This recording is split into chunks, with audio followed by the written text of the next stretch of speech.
creepiest ghost story from my hometown that still haunts me. You know how every small town has its own ghost story?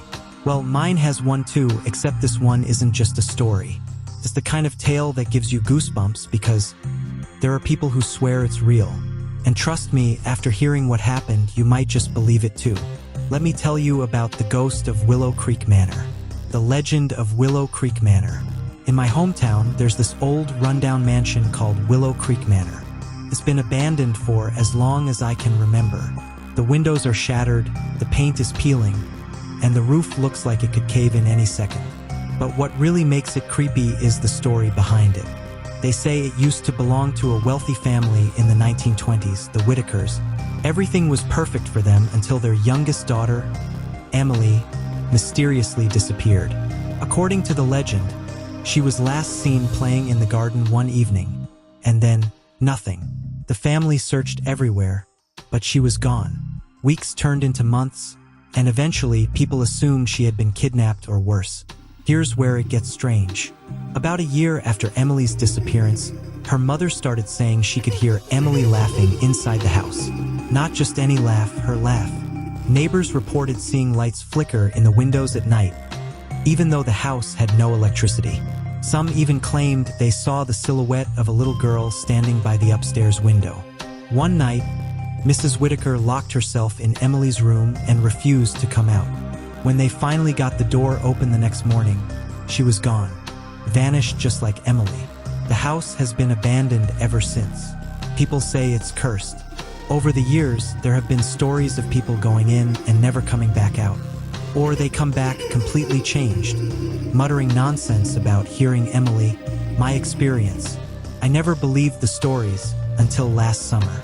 My friends and I were bored one night, and someone dared me to go into the manor. I didn't want to look scared, so I said yes. We made it a whole event. Flashlights, cameras, the whole deal. They stayed outside while I went in alone. Big mistake. The first thing I noticed was how cold it was. Even though it was the middle of July, the air smelled like mold and something metallic like rust. I wandered through the downstairs rooms, and nothing really happened. It was just a creepy, empty house. But then I went upstairs, and that's when it got weird. I swear I heard giggling coming from one of the bedrooms. My first thought was that it was my friends playing a prank, but when I called out, nobody answered. I followed the sound to a room at the end of the hall. The door was slightly open, and I could see a faint light coming from inside. When I stepped in, the room was empty, except for a small, dusty mirror leaning against the wall. The giggling stopped, but I could still feel like someone was there, watching me. When I looked into the mirror, I thought I saw something move behind me, but when I turned around, nothing was there. That's when I heard it, this soft whisper. I couldn't make out what it said, but it was enough to make me bolt out of there. My friends said I came out pale as a sheep. I tried to laugh it off, but I haven't been the same since. After that night, I couldn't stop thinking about the manor. I even did some research and found out that over the years, there have been more than a dozen disappearances connected to the house. It's like the place doesn't want to let people go. And here's the creepiest part. Every time I pass by it now, I swear I see a figure standing by that same upstairs window watching. So yeah, that's the creepiest ghost story from my hometown. I don't know if I believe in ghosts, but something is definitely wrong with that house. What do you think?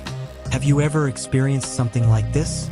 If you enjoyed the story, don't forget to hit that like button, subscribe, and turn on notifications so you don't miss the next chilling tale.